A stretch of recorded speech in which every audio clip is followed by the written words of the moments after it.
Welcome back to the Real Estate 401k Show, and your host, Mike Weinstein. We got Justin Frederick here and Ryan Gerdes down at the end. Just go ahead and text the word lawsuit to 623-AZ-RECON. That's lawsuit to 623-AZ-RECON. So Ryan had sent us a text, said, let's just talk about lawsuits. So I don't know. I have no idea where we're going with this. He's got some ideas. I was just His over mind here was thinking, turning. like, we've never talked about some of the things that we've either seen out there or experienced out there when the shit was hitting the fan. And so I was like, I don't know. My first question, and they say that you truly have not arrived professionally until you've been sued. So have either one of you been sued? No. I have been in a lawsuit, but I wasn't the one being sued. I was a part of the party that was doing the suing. Yeah. All right. Well, I got sued and I lost. Did you? Yeah. Small claims court, so not a big deal. So this is way. Were you talking about somebody's mom? This was like well over 22 years ago. Back in it might have been even in our new home information center days. Yeah. So I'm working with an investor. I sold him a house, and he's a California investor.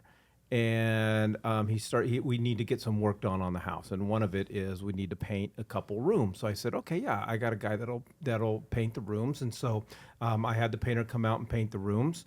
And unbeknownst to me, he never paid the painter. And so I remember I'm in my backyard, and I'm shirtless, but back then I looked okay shirtless, right? Yeah. Working on the yard. You were doing better then than now. And this dude shows up at the gate, and I'm like, so I walk up and I go, "Can I help you?" He goes, "You Mike Weinstein?" I go, "Yeah," and he goes, "You've been served." And so I learned a very valuable lesson because I'm like, screw this guy, and it was the painter suing me. Because he never got paid from the investor, and I don't know how, a couple $1,000, small claims courts, and I'm like, yeah, I'm gonna. There's no way I'm paying this because it's not my house. Sure. And so I sat down with our broker at the time, and we looked at the paperwork from the court, and you can just see my emails. I'm the one who ordered the painting to be done, and I orchestrated and scheduled it, and I lost. Uh-oh. That's a good lesson, but thank God it was just a couple $1,000 rather than. But now when I need big shit done at my house, I have Ryan order it, and then I don't pay. Yeah. It's way easier that way, right? Just asking your customers, hey. I was wondering why your house looked so good last time I was there. He hasn't paid shit. I'll be waiting for that invoice. or the court order. Ryan, what do you got? Oh, man, I have a few interesting ones. All right. If you own a home and you have a buyer come along and wants to do a prepossession, proceed with extreme caution. All right. So this was 2004. So maybe it was 2004. It's helping a seller sell a home, and it was a little bit like it was right there, right before the crazy boom, and it was a very unique property. It was an older property, had a ton of problems. Owner didn't have enough money to do anything to it, so it was just kind of here's a as-is price, and we had it marketed properly. We had a ton of people over there, lots of interest, but everyone walked in there and all they saw. Remember that movie, The Money Pit? Yeah. Oh, dang, yeah. 2 weeks. Yeah, 2 weeks. This place. It was built in like the 1910s or the 1920s. It was for Arizona. That's a very old home. Yeah. When Arizona became a state, basically. Yeah. So it was right there at the beginning of conception of the state, and nobody. It was on the market for a good couple months, and then we got this offer, and it was significantly above what we were asking, and it was like one of those things that was just too good to be true. And so one of the, right there in the small fine print is that they got to take possession of it 45 days before we close. And so I'm telling the seller, I'm like, I know you're loving these big numbers over here, and it's the glitz and the glamour of the contract, but like there's a lot of things here that you need to take into consideration, because they also wanted to use it as a commercial space. It was a real estate outfit, and it was right there on 7th Avenue, so it had good traffic exposure, etc.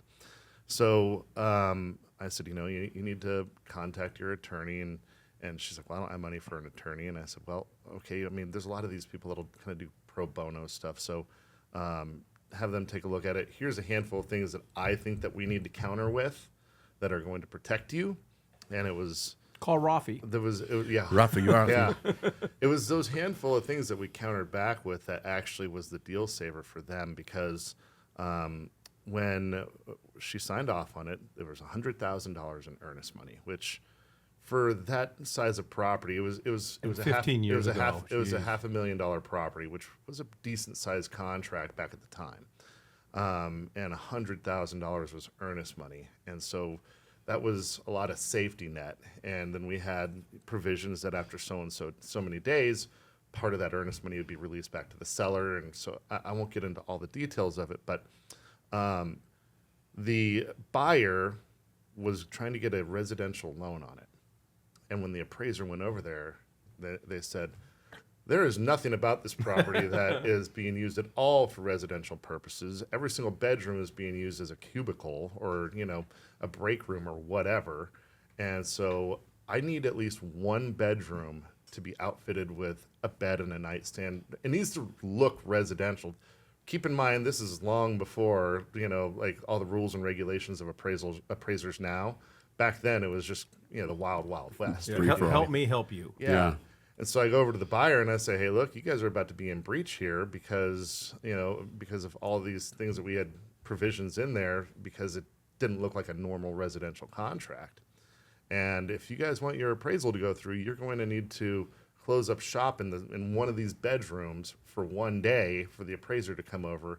And he said, yeah, no, we're not doing that. And I said, you guys have a lot of earnest money on the line. And not only that, you guys have now, I go back in there, they had already done about $60,000, $70,000 worth of electrical, plumbing, and foundation and roof work on the house. And so they were invested in this thing. I said, well, if you don't, then you're gonna be exposing yourself to a lot of money here. And they thought that just because I was a young kid or whatever, that they had been around, they could kind of push us around this and that. Dude, we got them booted out of there. We took all their earnest money. We got the house back with all the improvements, and they had to cough up another $80,000. Wow. Dang. I want that deal. Yeah. And somehow or another, the seller was still pissed off. And I was just like, all right, look, lady. Right. I just put, You just got a lot. Yeah, the seller. I just put about a couple $100,000 in your pocket, above and beyond, and you still have a more marketable property. And and then, okay, well, I mean, I don't know what the contract was back then, but Yeah, if it was a current, the same type of language on earnest money, you could have obtained half the earnest money. I did. Oh, that's why she was pissed. Well, you can only take up to what your commission is, or half the earnest money, whichever one is lower. Okay, gotcha. So, and that's still a rule today. So, that's one of probably the big lawsuits that I've encountered. But yeah, we were the hammer, not the nail. We had a client. We all had a client that bought a house with an HOA. Yeah. And he was going to be Airbnb-ing this property. Actually, he did.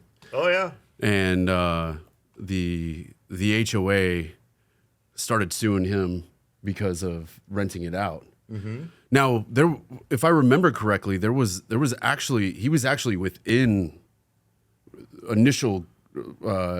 He was abiding by the rules that initially got on the CC&Rs. And they tried to change. They did change it after he had moved in there, and Which is a no-no. You're right.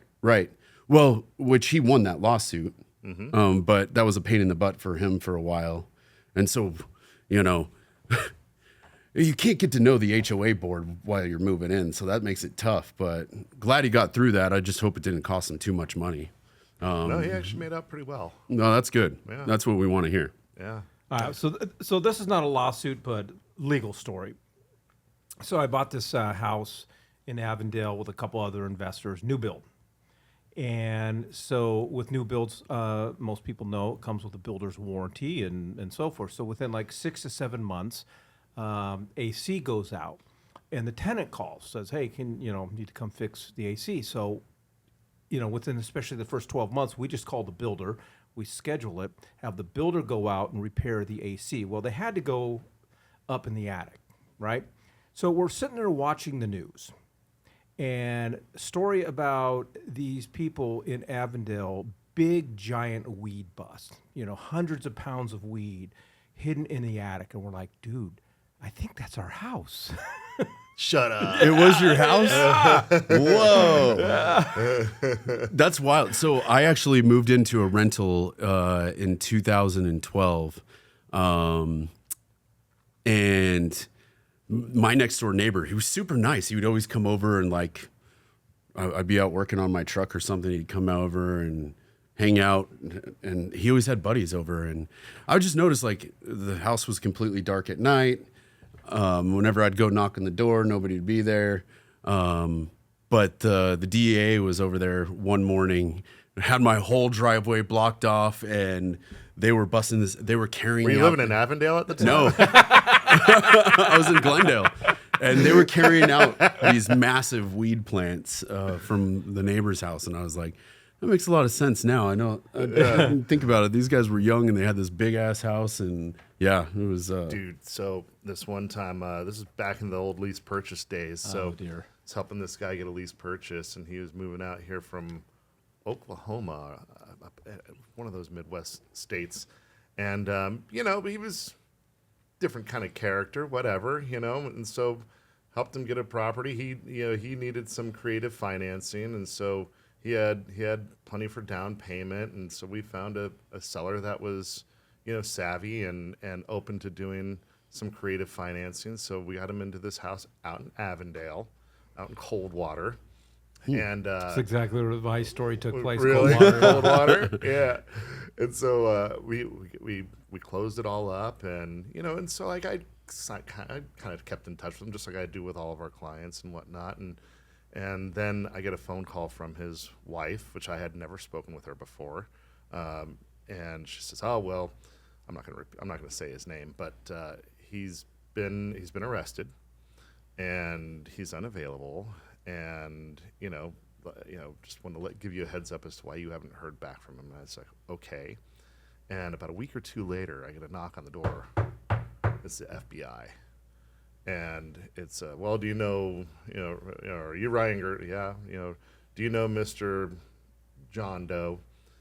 Yeah. Did you help him buy a home back in whatever? And yeah, actually, can you tell us a little bit about that, about that transaction? And so I told him what I knew as far as that goes, but he goes, yeah, well,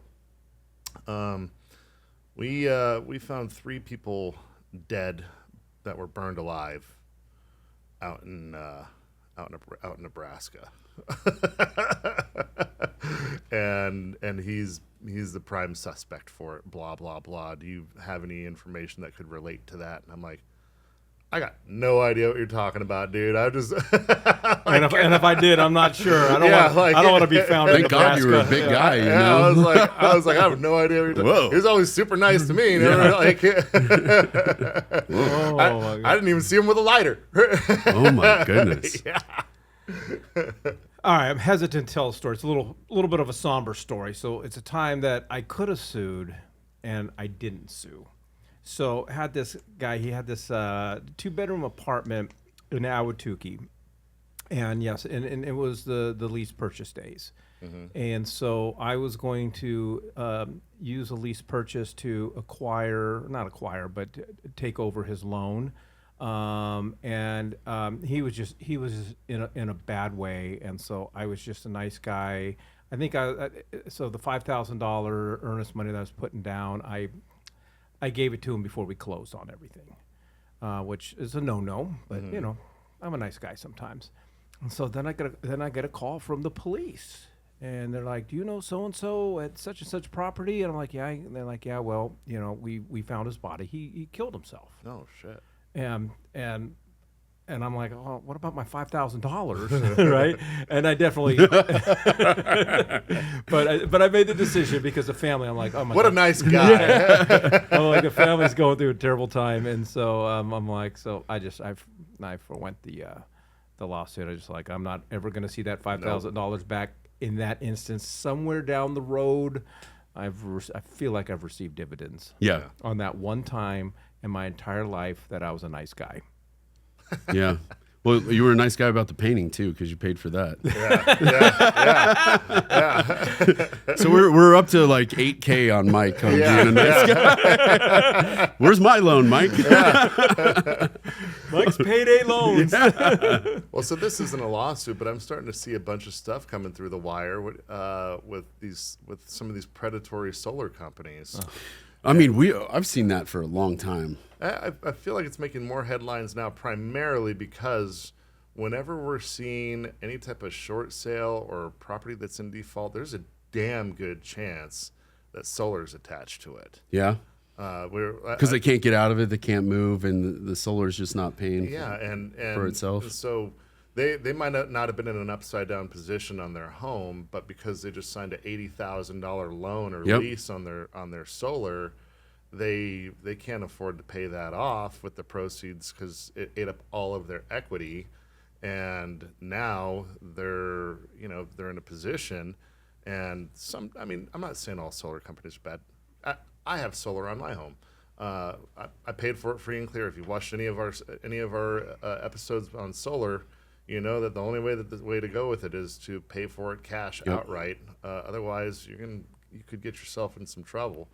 But I see it a lot on short sales and homes that are in default. Makes a lot of sense. I used to have, and this happened often. I used to have solar guys walk into my office, want me to sell solar to my clients, or at least get them in touch with my clients. And they're like, man, we're going to give you a bunch of money to do this. Like it was like 10% of the cost.